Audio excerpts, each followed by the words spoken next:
শোনো, একটা কথা বলি। শ্বশুরের হাই প্রেশার কেন হয় বলো তো? ছেলের বউয়েদের জন্য। শাশুড়ির মনে চিন্তা কেন হয় বলো তো? পরের বাড়ির মেয়ের জন্য। সংসারে অশান্তি কেন হয় জানো?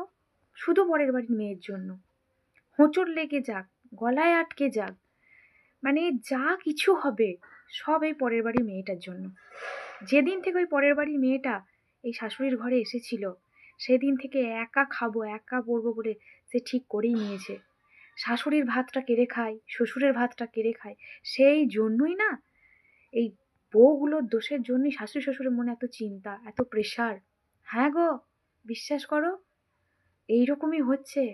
ছেলের বিয়ে দিতে না দিতেই মায়েদের এটাই চিন্তা, কি মেয়ে আসছে। তুমি যদি একটা লজিকে সত্যি কথা বলো, প্রতিবাদ করে ফেলো, তাহলে আর যাই কোথায়, তার মানেই তুমি ভালো নয়, আটখুরি, অলক্ষণী, এসব কী সব আছে না এইসব। আর ছেলেটা বটে একেবারে ভেড়া হয়ে গেছে, শুদ্ধ বইয়ের কথা শোনে গো, শুদ্ধ বইয়ের কথা শুনে ভেড়া ছাগল হয়ে গেছে। ছেলে আর আমার ছেলে নাই, এই ছেলে আর নাই। এ একেবারে পরের বাড়ির মেয়ের মায়ের হয়ে গেছে, বাপের হয়ে গেছে। আমাদের ছেলে আর নাই গো। হ্যাঁ, এখন যুগ যুগান্তরে এইসবই হচ্ছে শুনছি।